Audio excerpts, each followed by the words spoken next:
me rip you a third one in battle. Those other two are for pooping, right? What? On the channel, we have already covered some oddball third-person RPGs for sure. What brotherhood man, eh?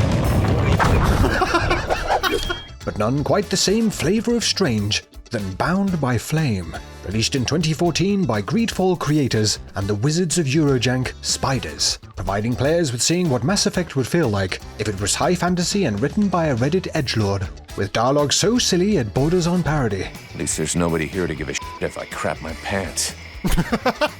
What? Not helped at all by the game's often baffling facial animations. On about the Ice Lords.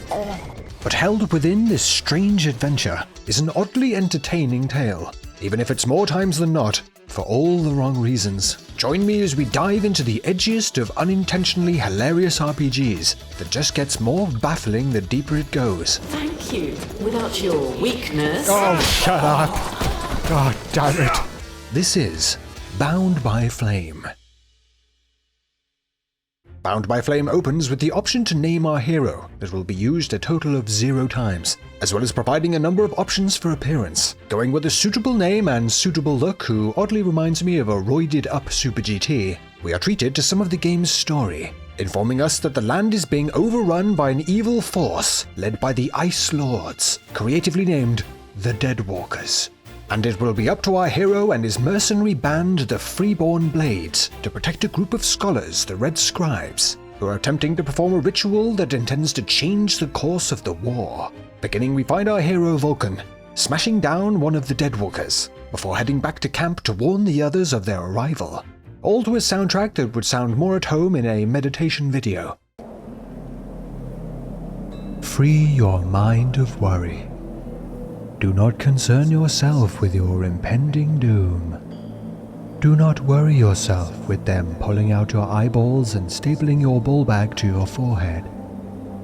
Let it all go. Reporting in, we meet the captain of the Freeborn Blades, called the Captain, who is most pleased with our scouting. God damn it, Vulcan! I've told you 100 times, recon means observing and reporting, not charging in and fighting without thinking. As Vulcan is the group's powder master, the captain sets us off to prepare some traps for the Deadwalkers' inevitable assault, sending us to talk to Pila to ask for his help. Booby trap all the access points, and try not to blow yourself up. Don't sweat it, I can handle it. Yes, I'm sure you can handle it. I can tell by the look of pure horror on your face. Using some materials found around the camp to craft up some explosive traps, the first of the Deadwalkers begin their assault, getting a chance to engage in some melee and ranged combat.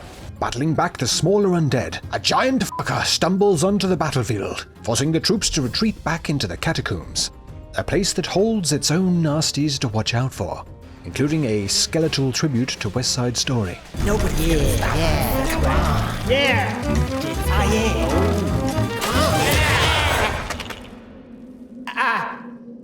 It's here we get to grips with another of Vulcan's skills, pulling out a set of blades for a more stealthy approach, using his much lighter, rapid blades, taking on some of the bigger horrors, as well as another encounter with the giant problem.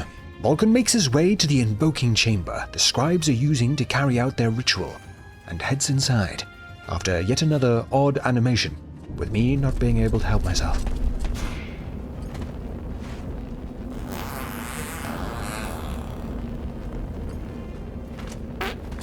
Reaching the chambers, Vulcan sees the scribes busy with their ritual, but something is off.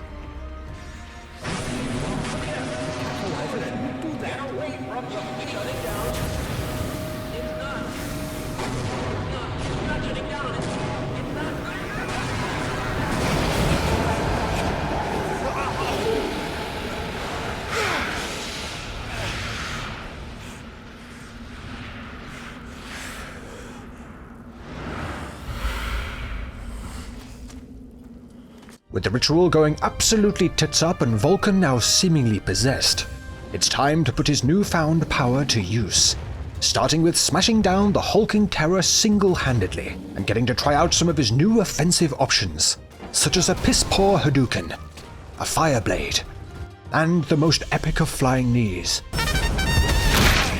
Using all of this to pull off the impossible, with of course Vulcan being humble in his victory. There's a passage to the other side of the mountain. It will lead us to the swamp. The swamp? Oh, that sounds fun.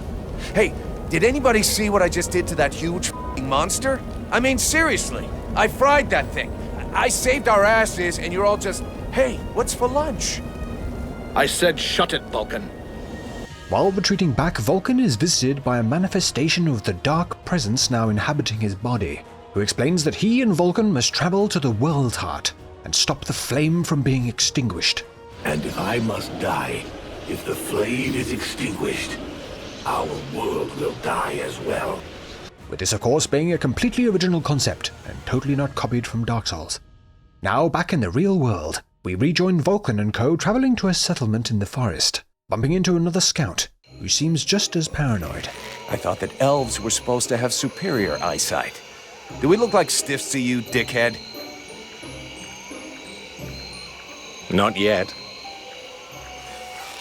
The group and this elf Relmar discuss the dangers of the jungle, with them ultimately agreeing that Vulcan and one of the scribe's daughters, Sybil, will venture off ahead to take notes on what they can find out in the jungle, with the two setting off to accomplish this immediately, frankly getting a little bit carried away in the process.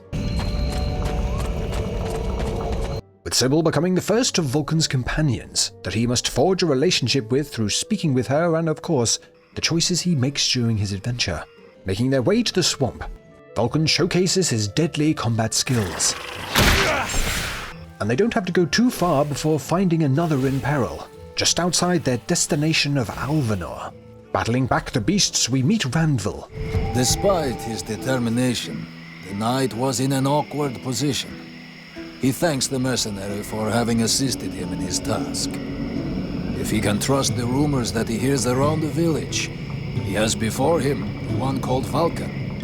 A knight that protects the nearby town from the dangers of the swamp, and a man that talks exclusively in the third person. With this of course being another totally original concept, and nothing to do with the Elder Scrolls. Heading inside, Randville informs us that we must first speak to the town's steward, to which Vulcan asks an important question. How come you talk that way? Always in the third person. The way people speak is different from one place to another, and I am from another place. Okay, it's confirmed. Randville is from Skyrim. But wait, he talks like a Khajiit, but he's actually a human. Oh, well, God. Someone had sex with the cat. Heading inside, Vulcan and his crew find the town steward, who describes this town as being in danger from the Ice Lord's hordes, while also buckling under the pressure of taking in too many refugees, making me wonder if Keir Starmer is somehow involved. The steward also talks of a beast that has been terrorizing the townfolk out in the forest. Not before Vulcan gives everyone a good look at his new beast within. Enough. You must aid me to do this. I am not able to do that. Your endless wailings are unbearable.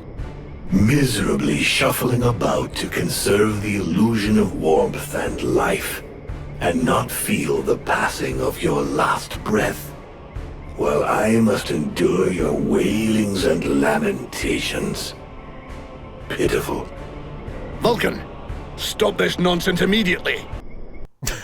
I love that. Vulcan, stop turning into a demon. Stop it. No. The demon speaking through Vulcan warns the group of the Ice Lords and reveals they draw their power from the World Heart, with this demonic voice demanding that they go to it to snub out their power. Your only chance to cleanse what your own hath corrupted is to go to the World Heart and liberate it from its servitude. The World Heart is a myth, a forgotten fairy tale, no more real than dragons or dwarves. A myth. Continue hiding behind thy puny barricades, and thou wilt soon join thy myths and fairy tales.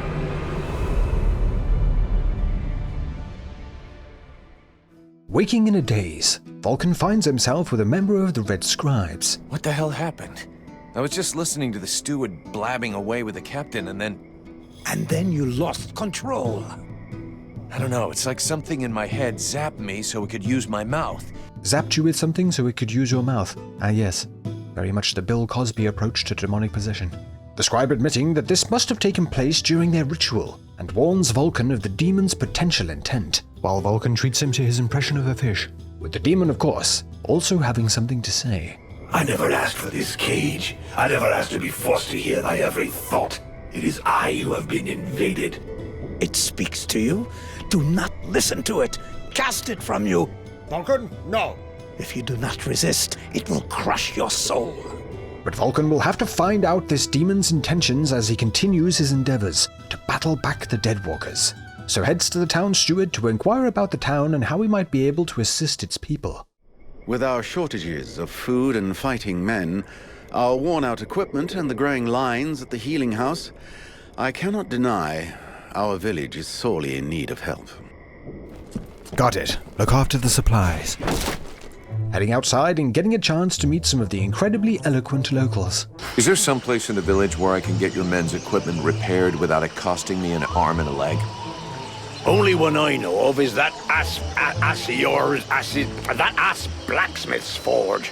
And just talking to him usually costs me an arm, 2 legs, and both me bollocks. To begin assisting the town, Vulcan decides to head out into the swamp to track down this beast that has been attacking the locals. Of course, first heading to the blacksmith to pick up some supplies and take a look at some of the other weaponry, being treated to some unbelievably creative names. Move over, Andoril, and take out your enemies with pain. And if that's too complex for you, simply give them a bit of life reducer.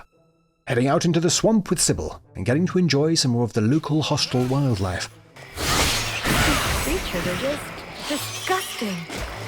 They look like giant, things. Yes, I know what you're thinking, mercenary. The pair make it to a clearing where they find a peculiar sight indeed. What looks to be a woman trapped, ensnared in red vines. And with that clearly not being the only thing keeping her there.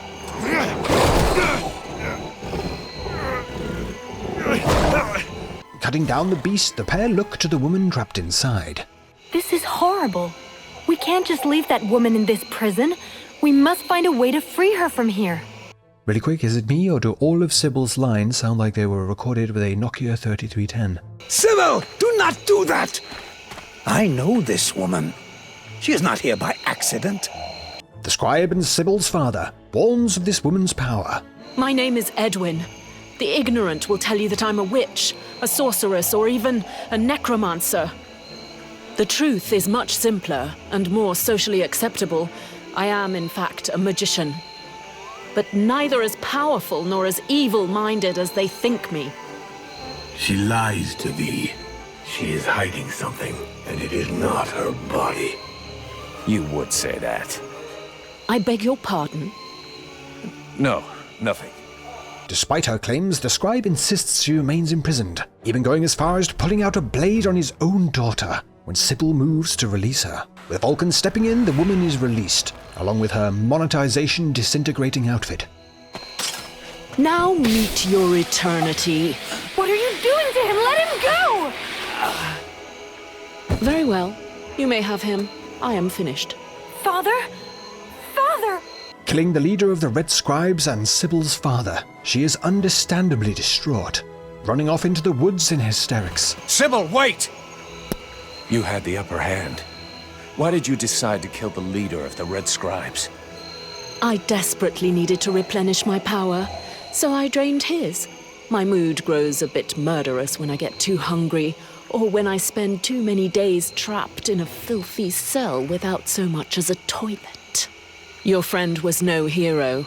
His aim was to reproduce the same ancient rituals that permitted powerful magicians to become the Ice Lords that we are fighting even now. We find out this woman's name is Edwin, with her insisting that she is simply a magician, but incredibly curious about the malevolent force she can feel writhing inside of Vulcan. But they must first head back to the camp to try and smooth over this mess. We better get back before they send a battalion out to look for us. Oh look, Sybil's back.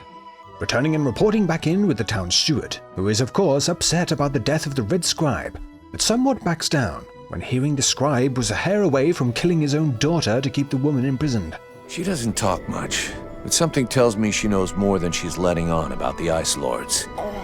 The pair agree that this woman is suspicious, with the steward demanding that Vulcan watches over her, while he carries out the task that the now dead scribe was busy looking into. A strange illness sweeping over the town. making the citizens distant and disturbed, picking up Sybil and cheering her up a bit while ticking off another objective. Make Sybil an offer. Check. Vulcan turns to the task of uncovering what has caused this mysterious illness, speaking with a number of the locals while getting to enjoy some of his demon perks, illuminating his demon nipples to be able to see better in the dark. The townsfolk are just as baffled at what could be causing this illness, but the town's guard captain informs Vulcan that he has seen groups of these sick townfolks meeting at night. A lead Vulcan cannot ignore, waiting until night to make his way to where they have been seen together, for quite the shock indeed. Cutting down the afflicted, the town's guard returns. That was a close one. This whole business stinks. If we can't tell the difference between one of these creatures and the villagers, we're totally f***ed. Charged with next heading back to the swamp to track down the source of this malevolence, Vulcan and Sybil get to work, navigating the frankly insanely designed swampland, with areas so small you wouldn't even know you could go down there. Reaching the deeper depths of the swamp, the pair come across a cave, surely housing the evil they seek, and leaving Vulcan with another decision to make, as his demon stops him and begins attempting to convince him to let his guard down, and to give the demon a chance to help him in this upcoming battle. Whatever thou risketh in trusting me is insignificant in comparison with what awaits us if thou dost stay and do nothing. If thou dost refuse to evolve, we will both soon be lost. With the offer of some more demonic power, we agree, but not without Vulcan still holding some doubts. Damn, this place is giving me the shivers. At least there's nobody here to give a shit if I crap my pants. Dude. Ew. Heading in, the group don't have to look long before they come across a terrifying tormentor ready to attack. Getting to work, Vulcan attempts to destroy the monster with a combination of sword strikes, coupled with an assault of cringe-inducing lines. Forget it. I came down here to do two things. Look for mushrooms and kick somebody's ass. And guess what? I ain't found any mushrooms. Oh my god. Well, that's pretty big talk for a man who was just talking about shitting himself.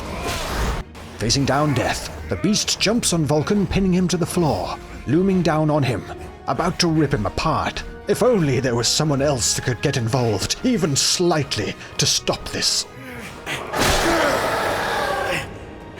Besting the demon, Vulcan stands in victory.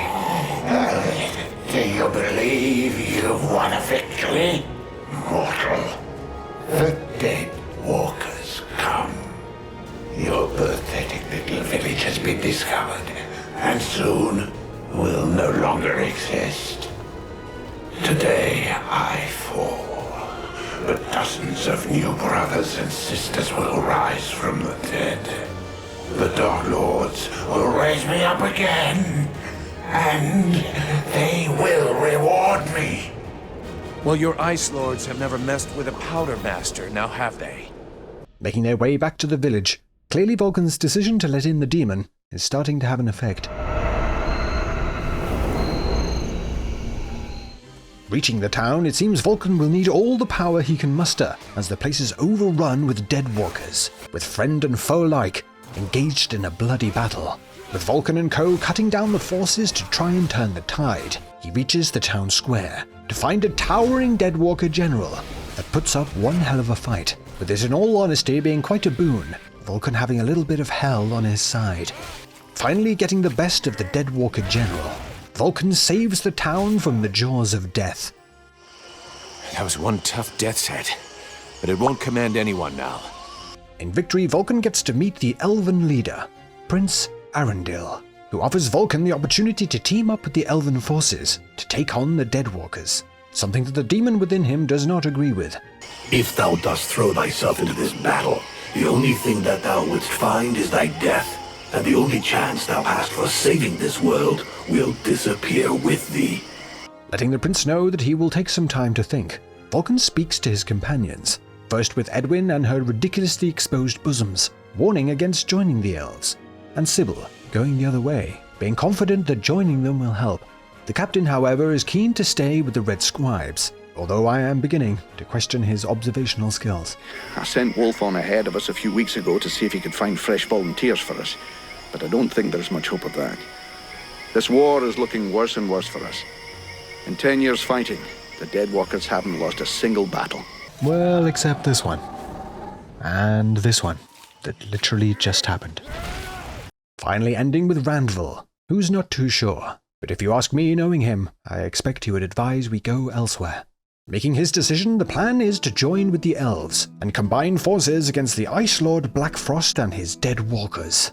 With the first part of this plan being to return to the elven city of Caralthus, with us only being able to hope that Vulcan has made the right decision. But yet on the way he has, of course, an internal battle to also face. And now? Now we will go with the others to Caralthus to swell our ranks, combine our forces, and face the Deadwalker army on equal terms. When thou returnest to the world heart, none will stand before us.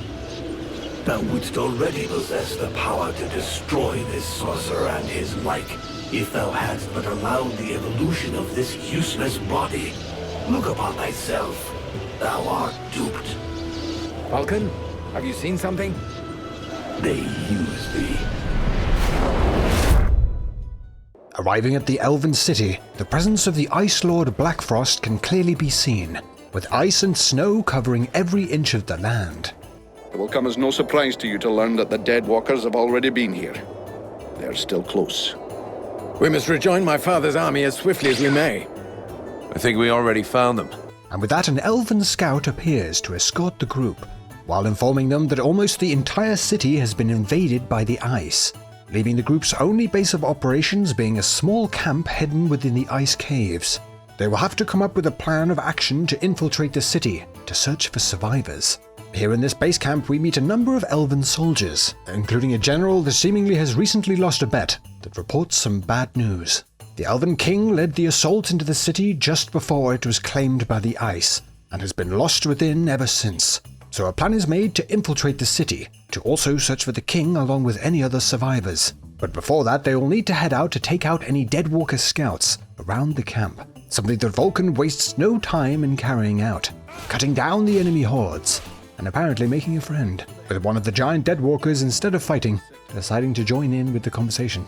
With the surrounding forces dealt with, the task turns to finding a way into the ice-covered city walls, something that will take a lot of scouting to crack, but giving way to a shocking development indeed, with Jocko from Guild Wars 2 showing up. I beg your pardon? And attempting to convince Vulcan of his desire to help him, despite his undead appearance, something that naturally is done by the way of battling each other, until one of them can take no more. Enough! I yield!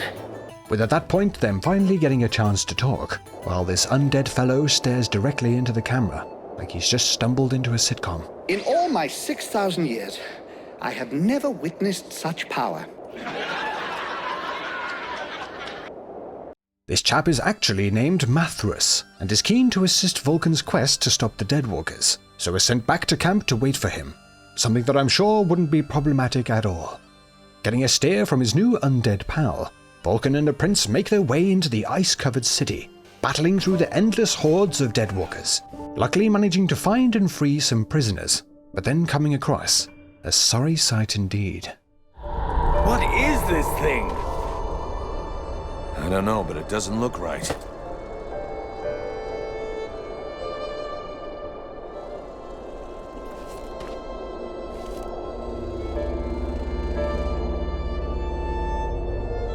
Son, my boy, can it be you?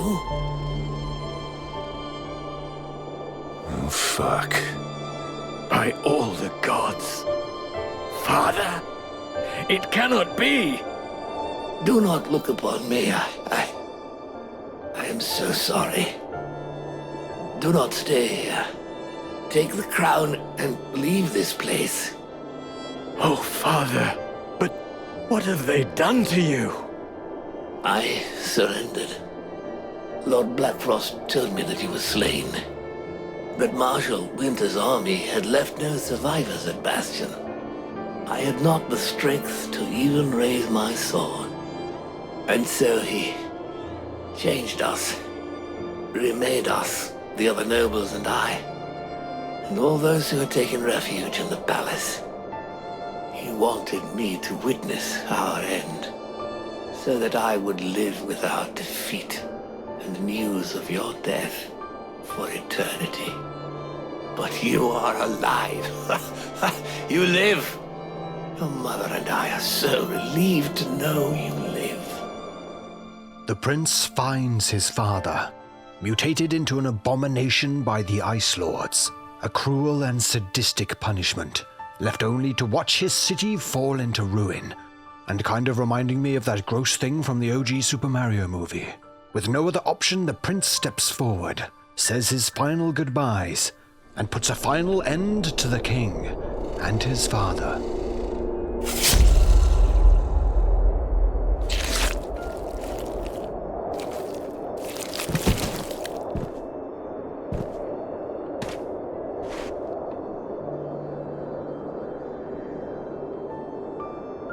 He could see that you were alive, and you put an end to his suffering. In every way, I think you did what was best. I know. I will come soon. I must first perform a ritual to free my father's soul from this unholy carcass so that it may stay with me. Guys, it's still alive.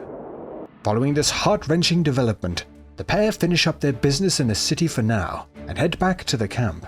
The elven prince, now infuriated with the death of his father, makes a speech to motivate the entire camp and set their sights on retaking the city, asking Vulcan to rally the troops with some encouraging words too, and with even Sybil pitching in while standing in another dimension.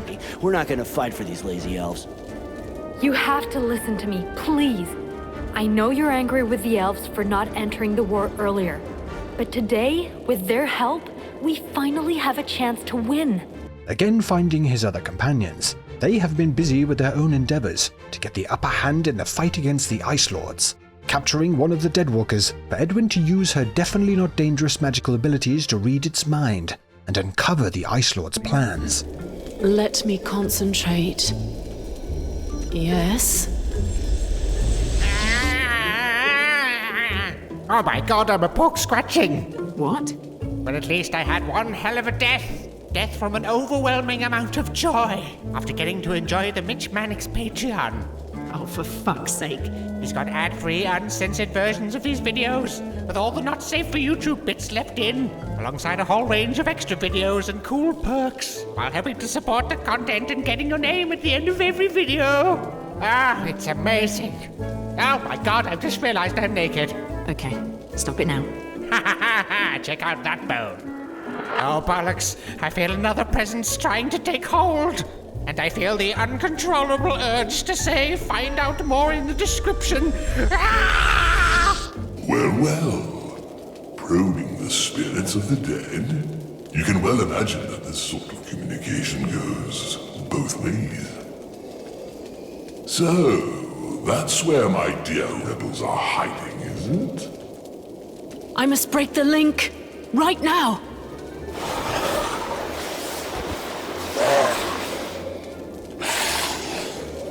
With so much chaos surrounding them, Vulcan then turns to Sybil to complete a quest she has to offer, after spending so much time with her, which he decides to agree to raise morale, and totally not because he wants to get his dick wet.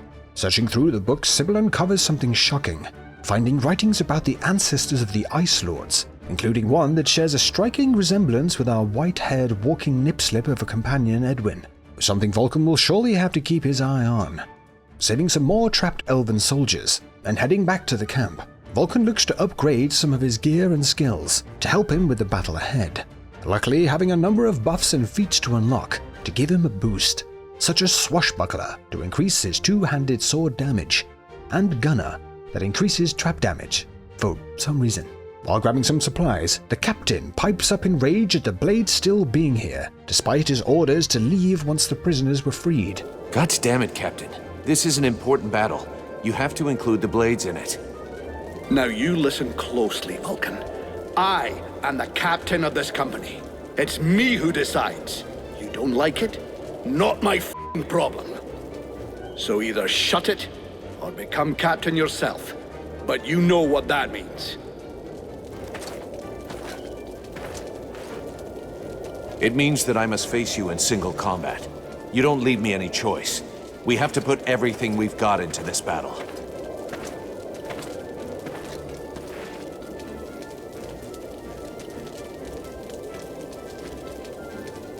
You asked for it. I'll make it quick and painless. The fight with the captain over control of the freeborn blades is in fact a trick, as this is in reality a battle with the surrounding objects over control of the camera. Flailing around like anyone's business, somehow Vulcan comes out on top, putting his captain down, with Sybil once again awkwardly staring on from a distance.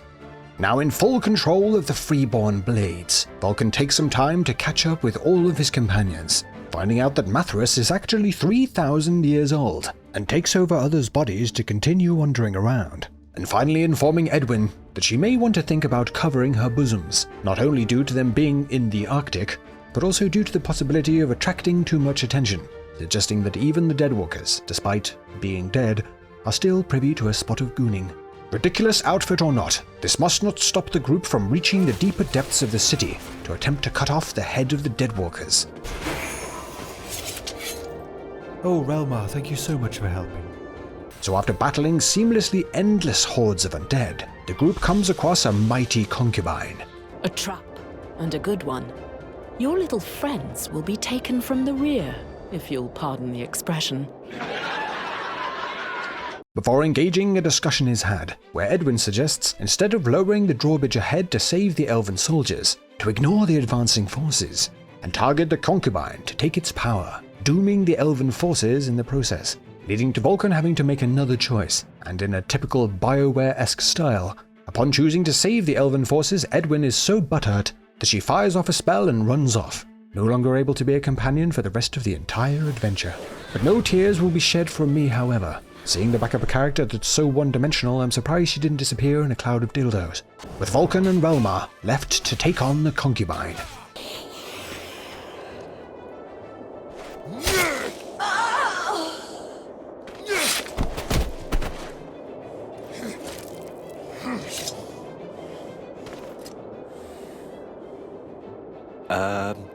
Are you well? I know, right? No cringe one-liner. Well, we can fix that. Well, she got the point. I'm still naked. With the concubine down, none other than Black Frost himself appears to chastise our hero. And I suspect you may also be responsible for the death of his general? But you are mine. None but me dare lay hands upon my concubines, not even the other Ice Lords. This is a lesson you will learn from pain. An eternity of pain. After having another scrap, he buggers off, letting Vulcan know that when he's ready to come and find him for another fight, with the game not even trying to explain why he simply didn't just finish him off there and then. Reeling from his battle with the concubine and the Lord Blackfrost, Vulcan heads back to the group, and they set out to take up Blackfrost on his invite, heading straight towards his domain. All this energy, everywhere, we draw near our goal.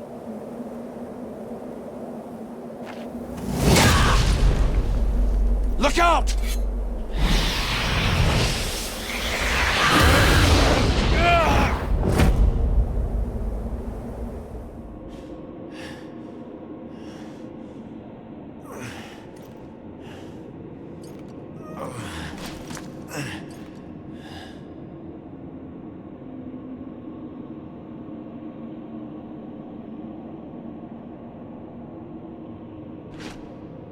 It's another one of those bitches. After being greeted by being booted down into the sewers, Vulcan and Relmar have no choice but to fight their way through the infested hallways. This place stinks of death. Yes. I wonder why.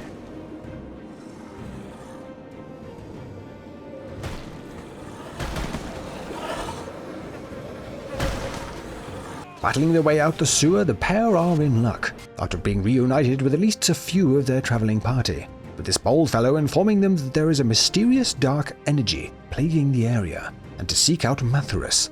It's while doing this that we get introduced to possibly one of the most irritating enemies in RPG history, getting to battle against the exact same foe, this time sporting 2 shields, due to one simply not being enough, and despite using the guard break skill frequently. does not care for such trivial distractions, leading to obnoxiously long combat encounters to go along nicely with other strong foes with most definitely reasonably sized hitboxes. Slogging his way through the area, Vulcan finds Mathras, who explains that to progress we must seek out Black Frost's most beloved. So here we are, a little closer to our goal. Of course, the next thing we must do is to find a way to dispose of Blackfart's wives. Blackfart's wives? Well, Mathras, it's nice to know you're taking this all seriously. Then again, I don't know what I expected. I'm a bloke who is possibly the silliest walking animation I have ever encountered. Blackfuck's wives oddly have a hierarchy, with Vulcan tasked with taking out the 3 underling wives before being able to take on the Omega wife, who we can see currently staggering about like a drunk auntie at a wedding. So Vulcan gets to work, cutting down the first of the 3 underlings. We can cross that off the list. That little bitch won't be ruining the sewers with her rotting waste anymore. Well, exactly, Vulcan. I mean, imagine putting rotting waste in the sewer.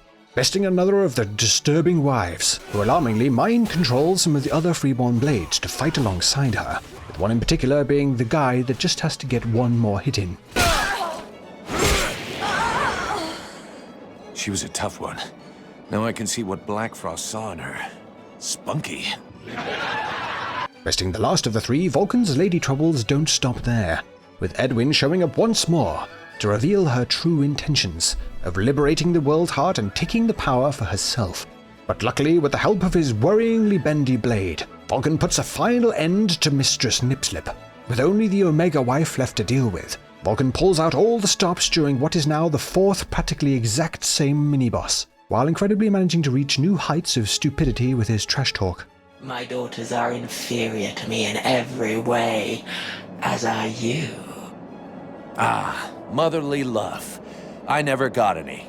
Basically, I'm making this offer to you out of principle, but I'm really hoping you're going to make me rip you a 3rd one in battle.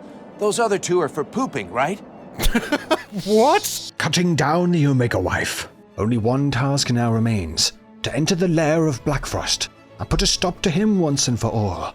Of course, preceded by a catch-up with all of Vulcan's companions. Is it dangerous? Dangerous? Well, for mortals, obviously. But since it's been a few hundred years since I set foot in the astral plane, I suppose it could be an interesting distraction. Why? Charging in, companions in tow, they stare down Blackfrost as he evens out the numbers, leading to a challenging fight indeed, and one culminating in Vulcan breaking out his special move, jumping epically into the air and stabbing Blackfrost in both his icy nipples, ridding the land of him forever. With the battle won, the war is not over for Vulcan, however, as he still has the world heart as well as the demonic presence within him to deal with. Bravely stepping over the astral plane to the world heart, Vulcan has shown visions of his companions and the impact of the decisions he has made during his adventure. The tragic death of the Red Scribe, the captain of the Blades, and the burden of his life. Oh, and some bollocks from Edwin. Thank you. Without your weakness... Oh, shut up. God damn it. Facing all his demons now, only one remains. The one within him. And one that immediately springs into action trying to cut Vulcan down. Fighting truly for his life, Vulcan gives everything he has to beat back the darkness.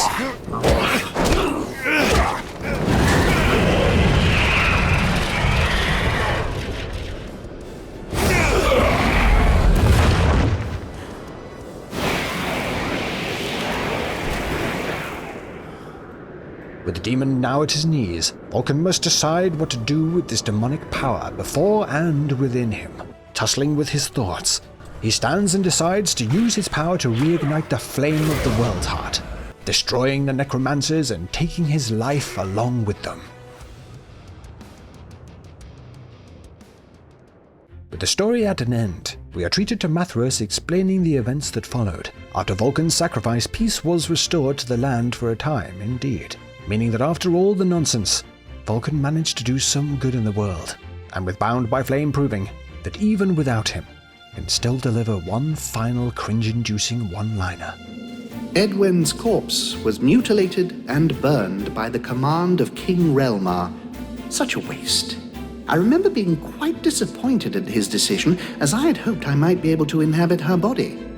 It had been an absolute age since I was last inside a woman. and that was Bound by Flame, an incredibly interesting BioWare-like that most definitely fits very nicely in the do you like the color brown Eurojank that developers Spiders seem to be so good at crafting. Yet with all games like this, for me at least, Within holds some oddly entertaining moments that I don't seem to be able to get enough of. But enough from me, what do you think? As always, I'd love to get your thoughts down in the comments. Huge thank you to the channel patrons. If you're after all sorts of perks and extras, including ad-free uncensored versions of these videos, then head down to the Patreon link below. And if it's another goofy, long deep dive you're after, then I'm sure you'll enjoy the entire playlist of them coming up in just a few moments. Please like the video if it was to your liking, subscribe for more, and I'll see you in the next one.